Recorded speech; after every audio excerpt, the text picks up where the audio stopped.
Assalamualaikum warahmatullahi wabarakatuh.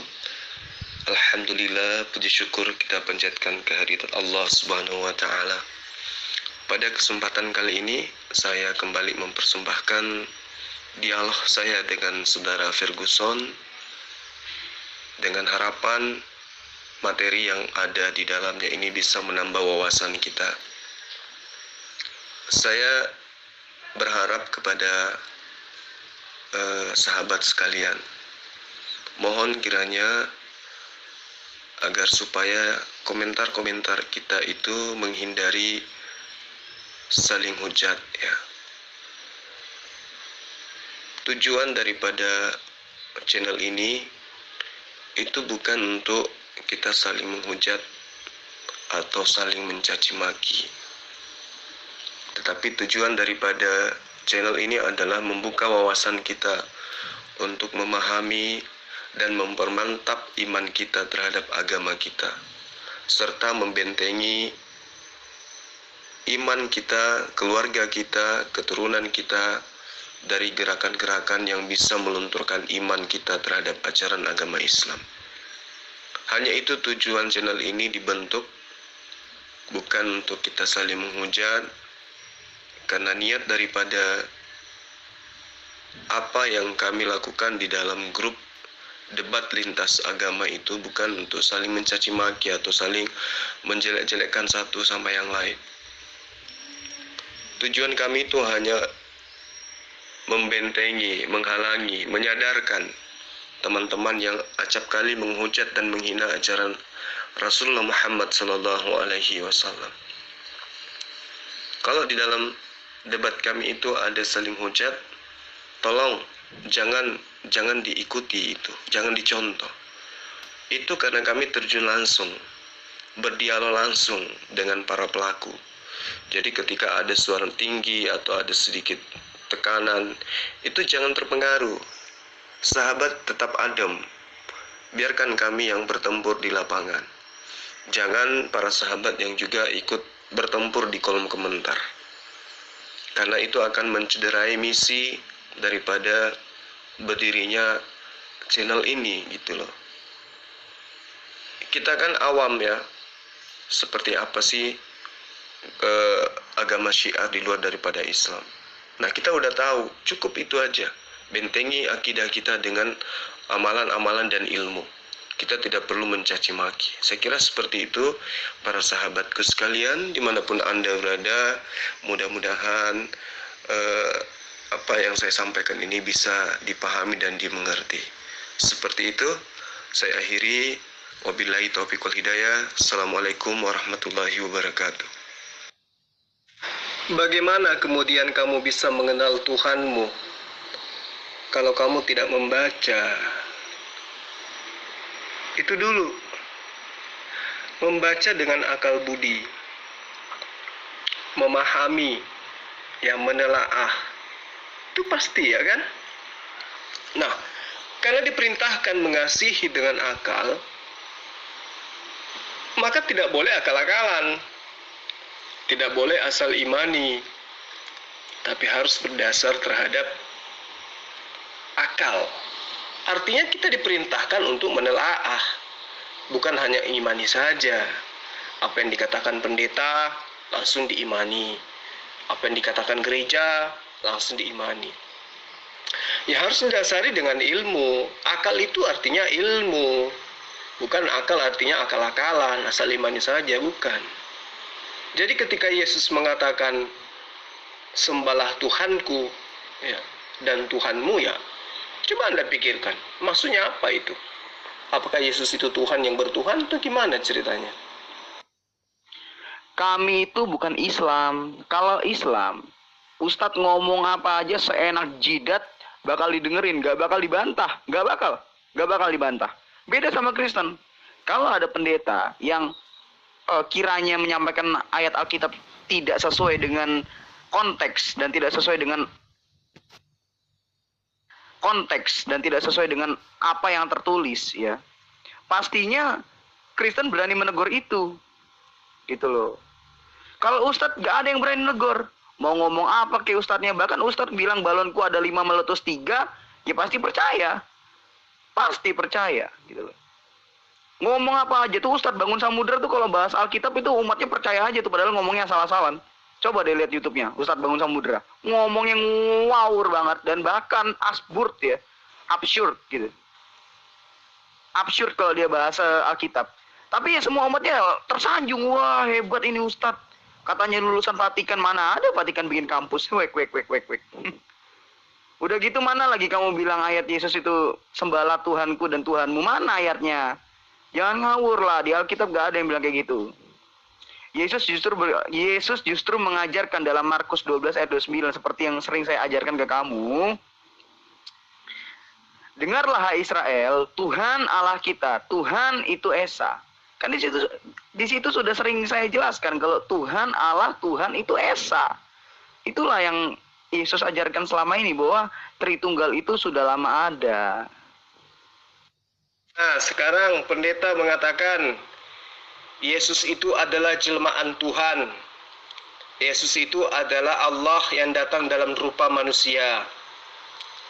Kamu tidak membantah, iya kan? Kamu mengiyakan. Nah sekarang saya tanya, kami yang di luar daripada pengiman daripada kitabmu, saya tanya, di mana Yesus mengajarkan kalau dia itu adalah jelmaan Tuhan, dia itu adalah inkarnasi Tuhan? Ada enggak? Enggak ada kan? Berarti kau dan pendetamu sama-sama sesat. Kan gitu.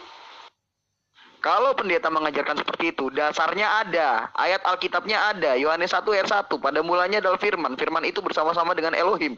Dan firman itu adalah Elohim. Firman itu menjadi manusia dan diam di antara kita. Jadi di situ ada ayatnya. Bahkan Yesus sendiri berkata dalam Yohanes 3 ayat 16, karena begitu besar kasih Elohim akan dunia ini sehingga Ia mengaruniakan anaknya yang tunggal supaya setiap orang yang datang kepadanya tidak binasa, melainkan beroleh hidup yang kekal. Amin. Di dalam Wahyu 1 ayat 8 Yesus juga berkata, aku adalah Alfa dan Omega, firman Tuhan Allah. Jelas ya ini.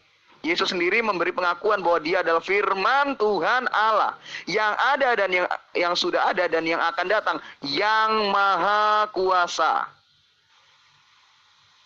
Jelas? Jadi ketika pendeta mengatakan bahwa Yesus itu adalah Tuhan yang datang menjadi manusia, Allah yang datang menjadi manusia, ada dasarnya. Dasarnya kuat. Alkitab, perkataan Yesus sendiri, ucapan Yesus sendiri. Jelas pengajaran Yesus sendiri, firman Yesus sendiri gitu loh. Gak perlu dibantah. Sekarang saya tanya ke kamu, mana ayatnya Yesus mengajarkan untuk menyembah Bapa atau Tuhan lain? Mengajarkan menyembah Tuhanmu dan Tuhanku, itu mana ayatnya? Iya, itu kalau kamu pakai gospel, kitab kamu. Tapi itu kan bukan kitabnya Yesus. Yesus tidak pernah mengajarkan Yohanes 1 ayat 1 kepada Bani Israel. Nggak pernah. Itu ajaran yang muncul belakangan. Kan gitu. Apa yang Yesus ajarkan tentang konsep ketuhanan kepada Bani Israel? Apa coba? Aku datang bukan untuk menghilangkan. Berarti tetap aja yang diajarkan itu adalah ajaran yang dianut oleh orang Yahudi sampai saat sekarang. Nah, orang Yahudi sampai saat sekarang mengenal Yesus aja kagak. Apalagi mau menyembah Yesus berdasarkan dengan filsafat himne Plato yang ada di gospel kamu itu. Itu gimana ceritanya?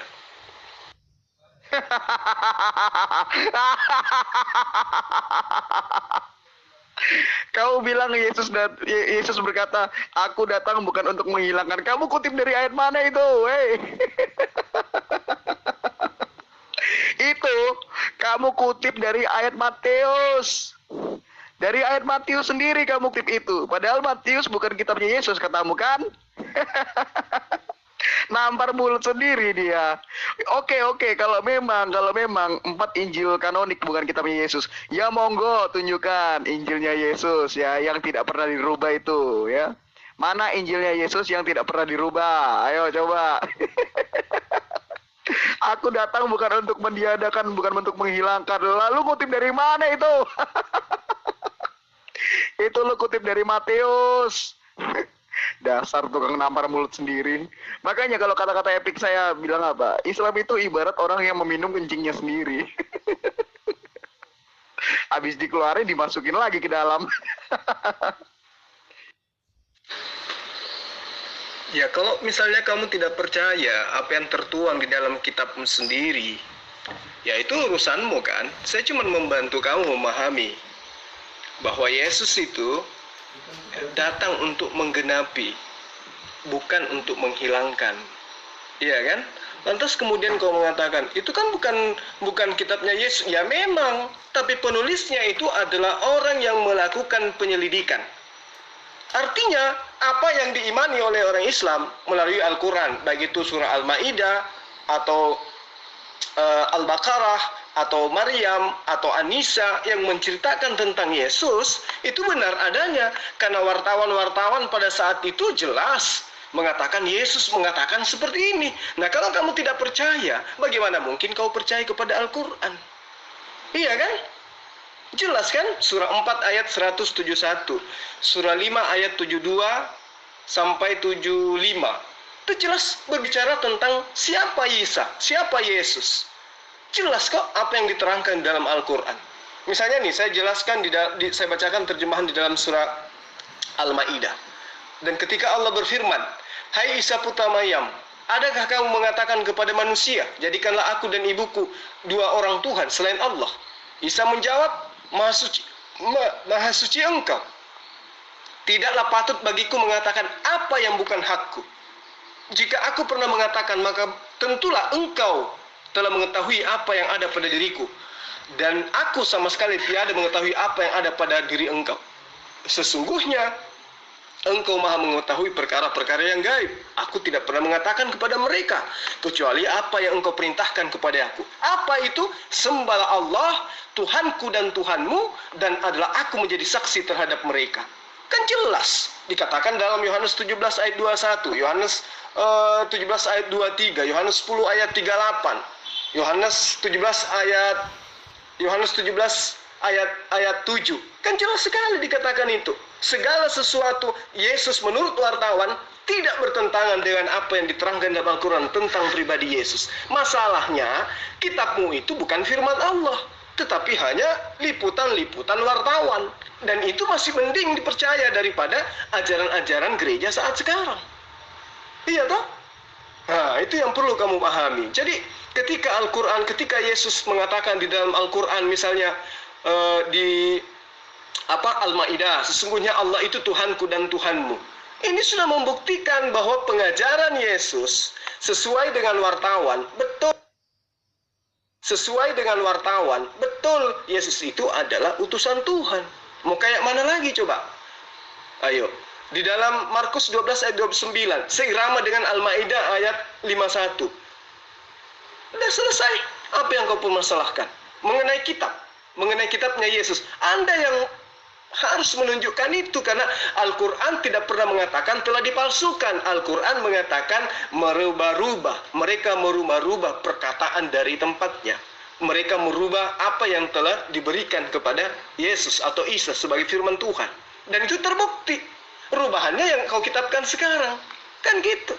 Artinya dirubah itu dipindah-pindahkan, dihilangkan, ditambah, dikurangi. Itu yang perlu kamu paham. Ya. Loh, ngawur banget kamu. Kapan saya bilang kalau Matius, Markus, Lukas, atau Yohanes bukan kitab suci? Bukan ilham dari ilahi? Kapan saya bilang kayak gitu?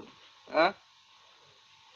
Kan kamu sendiri yang mengatakan bahwa itu bukan kitabnya Yesus. Terus tapi kamu mengutip salah satu ayat dalam kitab Matius. Lah kan itu namanya kamu nampar mulut sendiri. Kamu bilang 4 Injil kanonik bukan kitab Yesus. Tapi kamu sendiri mengutip ya salah satu ayat dalam kitab Matius. Kamu bilang itu adalah ajarannya Yesus. Gimana sih kamu tuh kok kalau ngomong tuh kayak kencingnya sendiri diminum?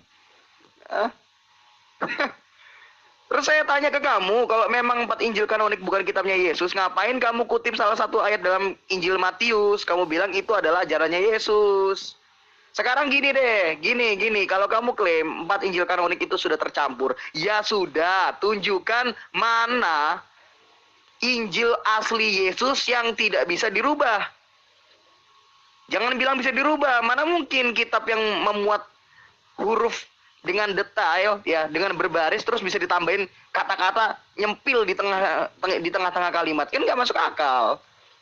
Mana tunjukin Injil Yesus yang tidak pernah berubah itu. Ayo. Jangan ini teori-teori doang, kalau ngomong seenaknya mah waduh, buaya darat juga bisa ngomong seenaknya, Zulaika.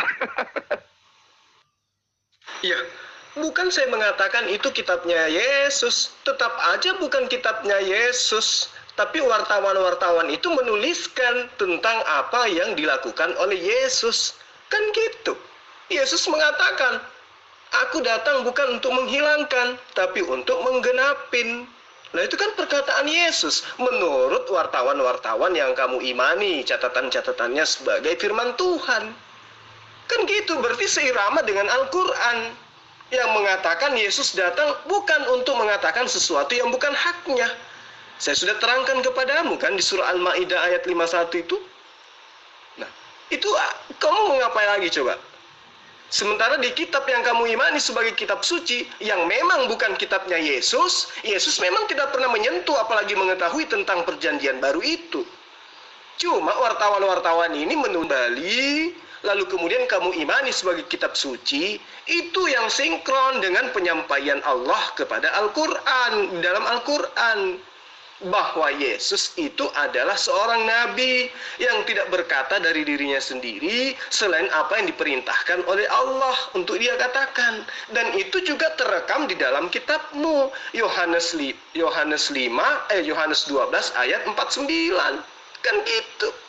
Bahkan Yesus mengatakan, aku tidak dapat berbuat apa-apa dari diriku sendiri. Yohanes 5 ayat 30, seirama dengan Ali Imran dalam Al-Quran itu. Apa yang kamu permasalahkan kemudian? Iya toh? Jadi ketika di dalam Al-Quran Yesus mengaku atau Isa mengaku bahwa dia tidak berbicara sesuai dengan kalau tidak sesuai dengan yang diperintahkan oleh Allah, itu sudah terjawab dengan catatan-catatan wartawan yang lebih dekat masa hidupnya dengan Yesus, meskipun mereka tidak pernah ketemu, kan gitu. Waduh, kayaknya ini orang nggak paham-paham omongan gua. Tunjukkan Injil asli Yesus yang tidak terubah itu. Mana, ayo cepetan tunjukin. Di dalam Al-Quran tidak ada satu ayat pun yang mengatakan bahwa Injil itu tidak dirubah. Bahkan kalau kamu mencari dalil dalam Al-Quran, nanti kamu makin malu. Saya sudah jelaskan tadi sama teman-teman Kristen yang lain. Iya kan? Al-Quran tidak ada satu ayat pun yang mengatakan bahwa Injil yang diberikan Allah kepada Yesus itu dipalsukan, enggak. Al-Quran hanya mengatakan dalam surah Al-Baqarah ayat 75, apakah kamu masih mengharapkan mereka, siapa mereka ini, pemegang kitab, ya, akan percaya kepadamu, sementara segolongan dari mereka mendengarkan firman Allah, lalu mereka mengubahnya setelah mereka memahami dan mereka mengetahui. Jelas bukan? Kemudian dikatakan lagi dalam Al-Quran surah Al-Baqarah ayat 79. Kecelakaan besar bagi orang-orang yang menuliskan Alkitab dengan tangannya sendiri. Ya, lalu mereka mengatakan ini dari Allah, padahal yang mereka tuliskan itu bukan dari Allah. Kan jelas. Jadi yang dimaksud oleh Al-Quran dalam surah Al-Baqarah itulah ajaran Allah melalui Nabi Isa atau Yesus yang kau sembah itu, lalu kemudian dirubah, dan ini dituangkan oleh Allah dalam Al-Quran. Yesus pun kalau kamu percaya, di dalam kitab Wahyu bab 22 ayat 18 ayat 19, indikasi perubahan-perubahan kitabnya itu, ajarannya itu Yesus sudah tuangkan. Makanya Yesus proklamirkan, barang siapa yang menambahkan perkataan-perkataan atau mengurangi perkataan-perkataan yang ada di dalam kitab ini, maka dia akan memperoleh petaka-petaka, musibah-musibah yang tertulis di dalam kitab suci ini. Itu jelas kok. Kalau kamu tidak percaya kepada Al-Quran, percayalah kepada kitab Wahyu yang konon ceritanya penglihatannya orang yang ada di Pulau Patmos. Nah, Al-Quran mengatakan sudah dirubah kitab-kitab suci yang ada pada Bani Israel. Nah, mari kita coba lihat bagaimana Injilnya orang Katolik, ya, dibandingkan dengan Injilnya orang Roma. Injilnya orang Katolik dan orang Protestan. Itu gimana ceritanya? Iya kan? Kalau Anda mau menguliti ini, ya, maka Anda akan malu nantinya. Karena perbedaan-perbedaan Injil atau gospel antara orang Katolik dengan orang Protestan itu sangat jelas, ya, sangat jelas. Perbedaannya itu sangat-sangat frontal sekali. Kalau Anda mau bahas itu. Loh, kamu masih gak paham, ta? Bukan itu yang saya maksud. Tetapi Injil asli Yesus itu di mana? Mana coba kamu tunjukkan? Kalau yang dipalsukan itu adalah salinannya. Gak mungkin Injil asli, ya, yang tulisannya baris berbaris terus ditambahin tulisan lagi. Dihapus gitu tulisannya terus ditambahin tulisan sendiri. Kan gak masuk akal. Emang gak ada penghapus zaman dulu? Mikir dikit dong. Yang ditambahi atau dikurangi itu adalah ketika mereka menyalin. Mereka membuat kitab baru, ya. Lalu mereka salin dengan ajaran yang mereka tambahi dan kurangi sendiri. Gitu loh. Makanya ayat Quran mengatakan kecelakaanlah mereka yang menulis kitab dengan tangan mereka sendiri. Artinya apa? Artinya mereka menulis kitab yang bukan dari Injil aslinya Yesus. Kalau Injil aslinya tidak kenapa-napa. Yang mereka palsukan itu yang tulisan mereka. Gitu loh. Injil aslinya tetap terjaga. Yang palsu adalah salinannya ketika orang-orang itu menyalin dan menulis kitab dengan tangan mereka sendiri. Itulah kecelakaan. Kan itu yang dimasukkan Quran. Bukan Injil asli dipalsukan gitu. Enggak, mereka nyalin. Lalu mereka tulis ajaran di dalam Injil, mereka campur lah dengan beberapa, ya menurut Quran ya, beberapa pendapat mereka sendiri lah. Yang aslinya mana? Saya tanya yang asli itu yang mana? Yang tidak bisa dirubah itu. Gitu loh. Gak mungkin dong kitab yang penuh dengan kata-kata terus tiba-tiba disempilin gitu beberapa kalimat gak muat gitu loh. Gak mungkin dihapus juga, gak ada penghapus. Mikir dikit dong. Aduh, gimana sih kamu itu? Artinya kan kamu sudah mengakui bahwa kitabmu itu yang dirubah-rubah itu adalah salinannya dikurangi dan ditambahkan, ya kan? Berarti kau sudah mengakui kitabmu itu adalah kitab yang sudah dirubah-rubah. Terus apa masalahnya? Mengenai Injil, Yesus memang mengabarkan Injil, layaknya Muhammad mengabarkan Al-Quran. Tapi pada masa Muhammad SAW belum ada kitab Al-Quran. Pada masa Yesus alaihissalam atau Isa alaihissalam belum ada kitab Injil. Tapi pengajarannya Al-Quran, pengajarannya kitab Injil sudah mereka ajarkan. Rasulullah Muhammad SAW pada masa hidupnya mengajarkan Al-Quran, tetapi belum ada kitab Al-Quran. Isa mengajarkan Injil, tapi belum ada kitab Injil. Bedanya kemudian adalah ketika Al-Quran dibukukan berdasarkan atas pewahyuan yang Rasulullah Muhammad SAW sampaikan. Kenapa? Karena Al-Quran dihafal. Jadi dituliskan sesuai dengan hafalan. Di-cross-check dengan ratusan manusia yang menghafal. Nah, bedanya dengan Injil, ketika Yesus mengajarkan Injil, lalu dibukukan, tidak ada lagi orang yang menghafal. Pada masa Yesus hidup, tidak ada orang yang menulis. Sehingga apa yang terjadi? Para wartawan-wartawan yang kitabnya dikanonik inilah yang kemudian yang kamu kitabkan. Itulah yang dituangkan oleh Al-Baqarah ayat 75 dan ayat 79. Kan jelas. Iya toh? Yesus memang menerima Injil. Bahkan di kitabmu dikatakan mengajarkan Yesus masuk ke berkeliling di Galilea, masuk di kemah-kemah, masuk ke dalam bait suci, mengajar dan mengajarkan Injil kerajaan Allah. Artinya Yesus memang mengajarkan Injil, tapi pada saat dia mengajarkan Injil, di situ belum dihafalkan, di situ belum dituliskan. Berbeda dengan Al-Quran. Rasulullah Muhammad SAW mengajarkan Al-Quran, itu sudah dihafal. Ketika dia meninggal, dia lalu kemudian Al-Qurannya itu sesuai dengan hafalan dibukukan. Lah kitabmu, ketika Yesus terangkat ke langit, dia tidak dibukukan dalam arti kata sesuai dengan hafalan, tetapi dibukukan sesuai dengan hasil penyelidikan para penulis kitab yang kamu imani sebagai kitab suci. Jelas kok. Artinya apa yang dituangkan oleh Al-Quran, apakah kamu masih mengharapkan mereka percaya, sementara mereka segolongan dari mereka. Sementara segolongan dari mereka itu mendengarkan firman Allah. Maksudnya kalau kita mau analisa ini, segolongan dari mereka mendengarkan firman Allah yang dibacakan oleh Yesus, disampaikan oleh Yesus, lalu sebagian dari mereka mengubahnya. Nah, inilah yang kau kitabkan sekarang. Seperti itu adanya. Zul ini kok masih bodoh banget ya. Dari dulu nggak ada perkembangan pikirannya, itu nggak ada majunya sama sekali loh. Nih. Saya ambil buku dulu satu, mana ya? Jauh lagi dari rak buku. Gini ya, umpama nih, saya punya satu buku nih, ya. Buku itu penuh dengan tulisan. Buku itu penuh dengan kalimat. Baris berbaris. Ya. Lalu kemudian ada yang menuduh bahwa buku saya ini sudah dipalsukan. Dengan berkata, kecelakaanlah orang yang menulis buku seperti saya dengan tangan mereka sendiri. Artinya apa? Apakah buku yang saya punya ini ditambah-tambahi kalimat? Yang penuh dengan kalimat ini ditambahi kalimat mereka sendiri. Mereka tulis. Gak mungkin dong, kan gak bakal muat. Gak bakal muat, mereka sisipin di mana? Otomatis mereka akan berusaha menulis yang sama dengan kitab saya, dengan buku saya. Mereka ketik sendiri atau mereka tulis sendiri. Lalu kemudian mereka tulislah apa yang ingin mereka tulis juga, gitu loh. Kalau yang di buku punya saya ini yang masih saya pegang asli. Gak bisa mereka tambahkan kata-kata, kan sudah penuh dengan kalimat. Sudah penuh dengan baris-barisan kata. Jadi nggak akan muat kalau mereka tambahkan kata-kata baru atau kalimat baru yang mereka tulis sendiri. Pastinya mereka akan membuat salinan, ya, atau berusaha menulis sesuatu yang sama dengan buku yang saya miliki ini, gitu loh. Jadi ini tetap asli. Yang palsu itu yang mereka tulis sendiri. Makanya Quran mengatakan kecelakaanlah orang yang menulis kitab dengan tangannya sendiri. Bukan orang yang memalsukan Injil. Injil tetap asli. Yang palsu itu kitab yang mereka tulis sendiri.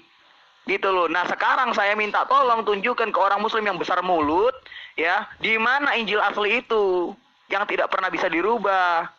Coba, jangan ngomong doang dong gede. Ngomong gede kalau nggak ada bukti sama tong kosong. Gitu loh. Masa saya debat sama tong? Ngapain saya debat sama tong? Mending saya tidur. Iya kan? Gak mungkin dong, kan gak mungkin muat. Kamu kayak berdebat sama anak SD aja. Saya ini pakar, asal kamu tahu. Ya. Jadi ketika kamu mengatakan Yesus memiliki kitab Injil, kemudian dirubah-rubah, bukan begitu ceritanya. Yesus itu datang memberitakan kerajaan Allah, membacakan firman Allah pada Bani Israel. Coba Anda lihat dalam kitab Anda itu, Yohanes 12 ayat 49.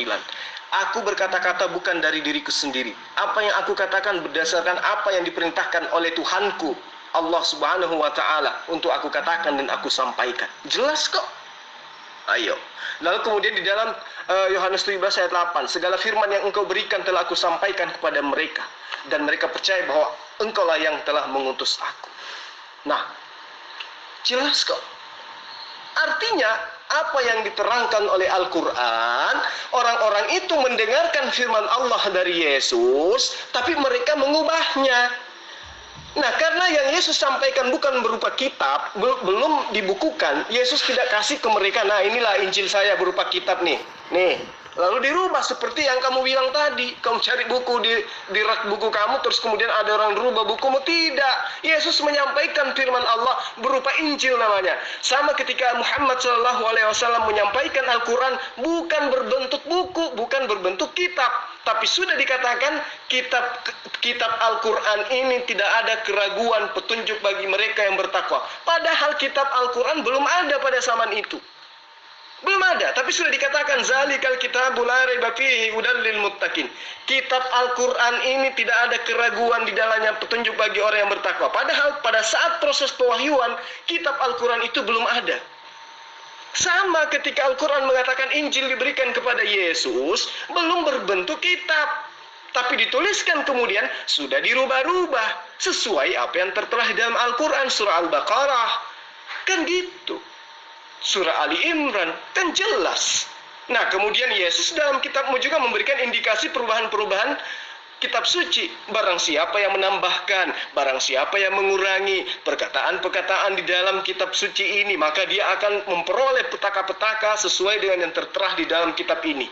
Itu indikasi yang dituliskan oleh orang yang mendapatkan penglihatan. Konon katanya Yesus berkata seperti itu. Kalau kau tidak percaya Al-Baqarah, maka percayalah kitab Wahyu. Kalau kau tidak percaya Al-Baqarah dan juga kitab Wahyu, maka tanyakan kenapa kitab Injilnya, Gospelnya, Bibelnya Katolik berbeda dengan Protestan. Itu cara membuktikannya itu seperti itu.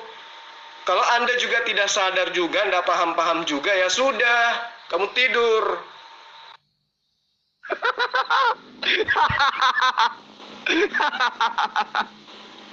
Aduh, ini orang bodoh banget ya. Kapan saya bilang 4 Injil kanonik itu sudah dipalsukan? 4 Injil kanonik itu selalu terjaga kelestariannya, keasliannya oleh bapak-bapak gereja. Manuskrip tertuanya saja itu masih ada. Perkamen tertuanya saja yang bahasa Ibrani, bahasa Yunani, bahasa Aram, bahasa Latin itu masih ada. Ya. Di Jerman sana masih ada, di Yerusalem masih ada. Dan masih terjaga kelestariannya. Gitu loh. Dalam Quran dikatakan Yesus itu menerima sebuah kitab dari Allah. Sebuah kitab ini gimana maksudnya? Gitu loh. Sebuah kitab ini gimana? Apakah berbentuk sebuah sebongkah buku yang gedebuk jatuh dari langit? Atau apa nih? Gitu loh. Karena Injil itu bukan kitab. Injil itu kabar baik. Evangelion. Itu Injil, kabar baik, bukan kitab. Kok bisa Injil itu disebut kitab? Injil itu bukan kitab, Injil itu kabar baik. Baru kabar baik itu dikitabkan. Nah sekarang pertanyaannya, apa yang menjadi kecelakaan bagi mereka yang menulis kitab dengan tangan mereka sendiri? Ini kitab apa yang mereka tulis dengan tangan mereka sendiri? Apa yang mereka palsukan dari kitab-kitab itu? Katanya Injil dan Taurat, kitabnya sudah dipalsukan. Lah, kalau memang kitab ini sudah dipalsukan, yang mananya yang dipalsukan? Gitu loh, mana yang aslinya? Jangan bilang nggak ada yang menghafal lah. Terus lalai dong Allah kok sampai Allah tidak menyediakan, Allah tidak mampu menjaga firman-Nya sampai tidak menyediakan orang untuk menghafalkan kitab itu. Sampai satu orang pun nggak pernah diperintahkan Allah untuk menulis kitab itu. Berarti memang Allah sengaja lalai dan tidak mampu menjaga firman itu dong. Sama aja kamu menyerang Allah. Kalau kamu mengatakan Injil sudah palsu, berarti kamu menyerang Allah, bukan menyerang saya, bukan menyerang Alkitab. Kamu menyerang Allah. Karena itu kitab Allah. Gitu. Dan Allah tidak mampu menjaga kitab itu. Itu yang mau kamu sampaikan. Itu poin yang ingin kamu tunjukkan. Bahwa Allah tidak mampu untuk menjaga kitabnya. Gitu loh. Allah berkata menurunkan sebuah kitab. Sebuah kitab. Injil itu bukan kitab. Pahami dulu, Injil itu bukan kitab.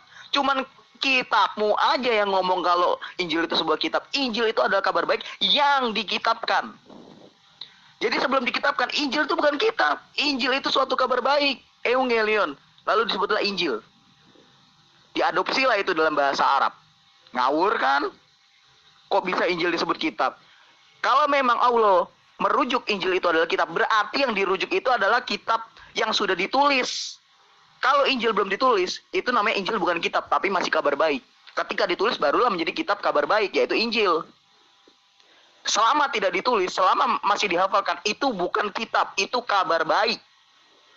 Ini aja kamu sudah bodoh dan absurd gitu loh. Kamu menutupi kebodohan Al-Quran kamu yang tidak memberikan informasi secara akurat.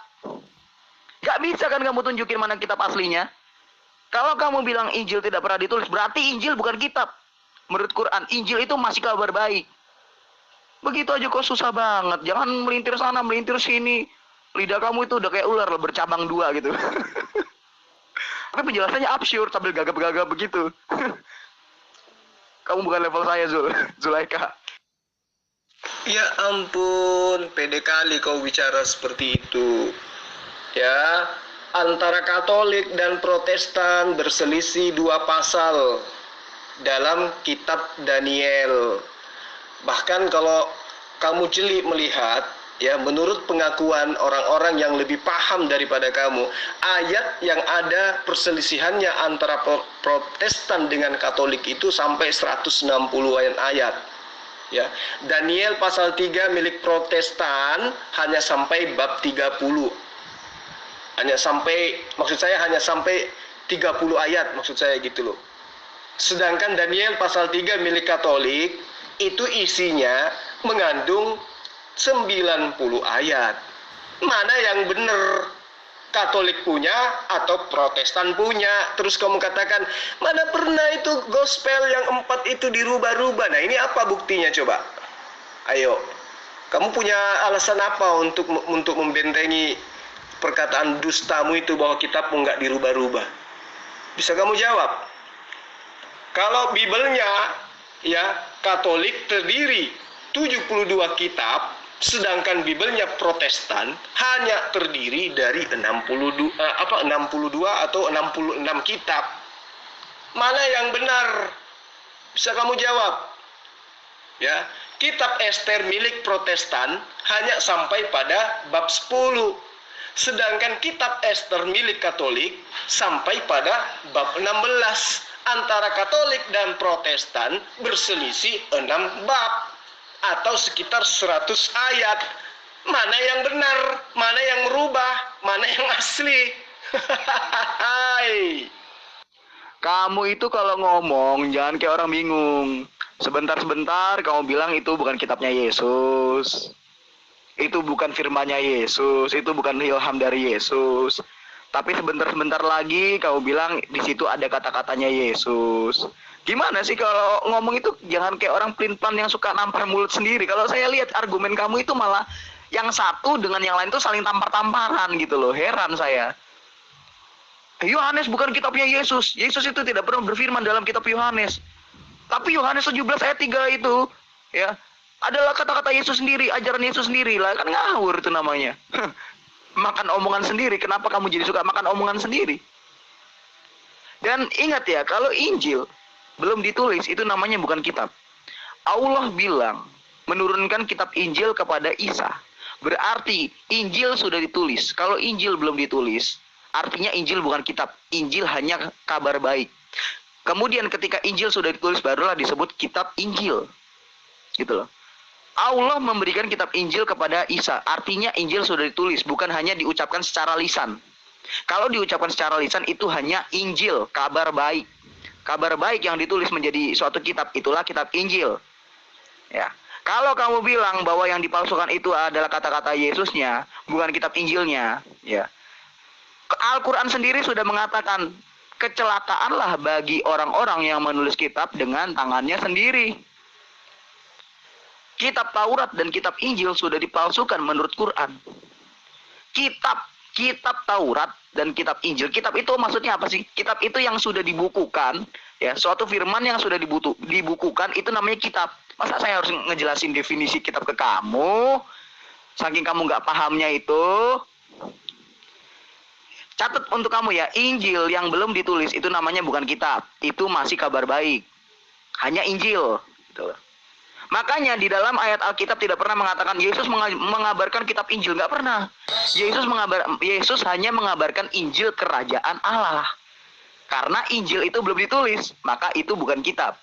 Tetapi setelah ditulis, Injil itu menjadi suatu kitab yang namanya kitab Injil.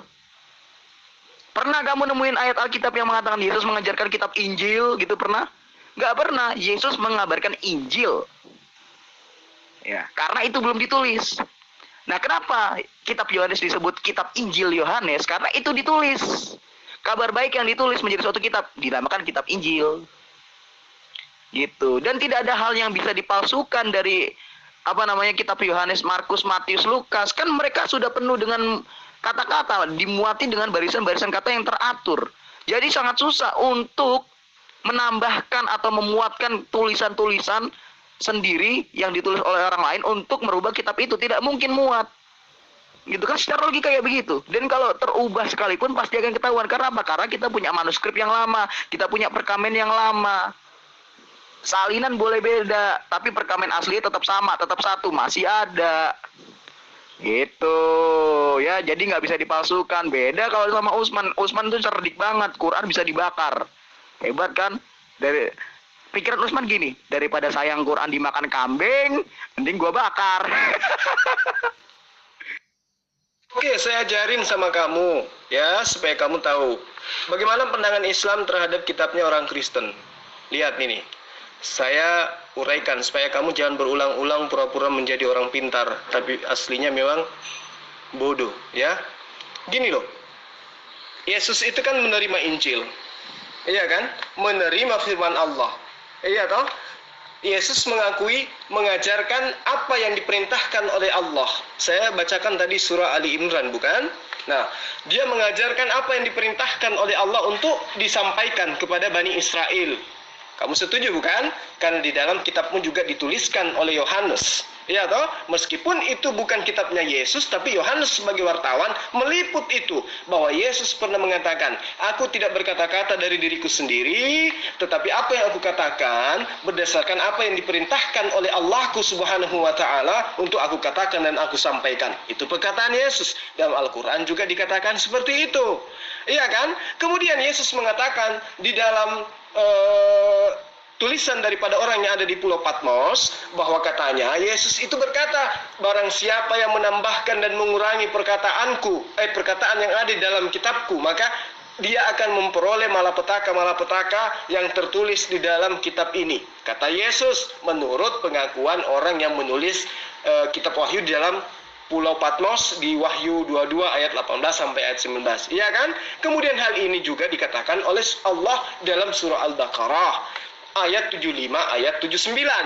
Apakah kamu masih percaya kepada Kristen sementara mereka, segolongan dari mereka mendengarkan firman Allah lalu mereka mengubahnya setelah mereka memahami sedangkan mereka mengetahui?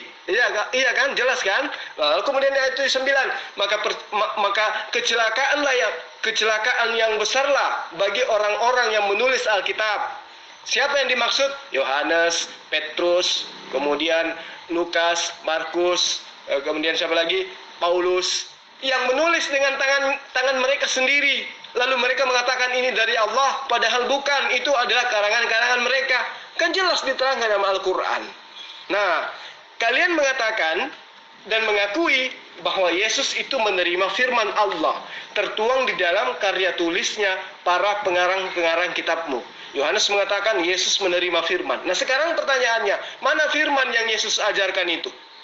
Itu satu.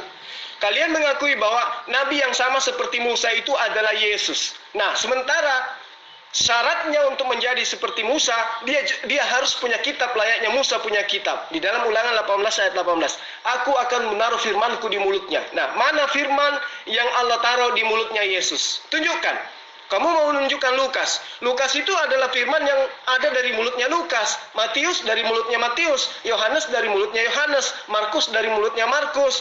Surah-surah Paulus dari mulutnya surah-surah Paulus. Nah, Injil yang diberitakan oleh Yesus itu yang mana? Ada, kamu pernah belajar Injilnya Yesus? Kamu mengatakan Injilnya Yesus itu adalah kitab kanon. Oh tidak, itu adalah gospel. Ya, itu bukan Injilnya Yesus itu. Itu adalah surat kabar, kalau boleh bahasakan bahasa sekarang, itu adalah surat kabar yang memberitakan tentang Yesus yang pernah mengajarkan Injil. Nah, Injilnya Yesus itu yang mana? Kalau dalam Al-Quran, Injilnya Yesus itu sudah dirubah. Begitu. Nah, coba kamu terangkan Injil Yesus itu mana coba sekarang? Kan Yesus diakui menerima firman. Mana firman yang Yesus terima? Bisa kamu tunjukkan? Entar dulu. Kamu barusan VN ini yang saya tanggapi sekarang. Kamu bilang seperti ini. Kamu bilang 4 Injil kanonik tidak dipalsukan. Lah ini buktinya apa? Kitab Daniel, Katolik dan Protestan itu beda. Ya. Ini lucu. 4 Injil kanonik saya bilang tidak palsu. Lah kamu bilang ini buktinya kitab Daniel beda antara punya Katolik dan punya Protestan. Apa hubungannya, pinter? Kok pinter? Apa hubungannya, bego? Apa hubungannya kitab Daniel dan 4 Injil kanonik? 4 Injil kanonik itu di dalamnya ada 4 kitab, yaitu Matius, Markus, Lukas, dan Yohanes. Bukan kitab Daniel. Jadi kalau kamu membuktikan bahwa 4 Injil kanonik itu palsu, bukan dengan cara mengutip kitab Danielnya orang Katolik dan Protestan. Waduh, ngomongnya udah kencang, ngomongnya udah gede, salah ngutip lagi. Saya jelaskan begini ya. Dari awal, orang-orang Katolik itu sudah lebih dulu menyusun yang namanya Alkitab. Mereka menyusun dengan 72 kitab. Tetapi sebenarnya kitab Yesaya itu ada yang sama.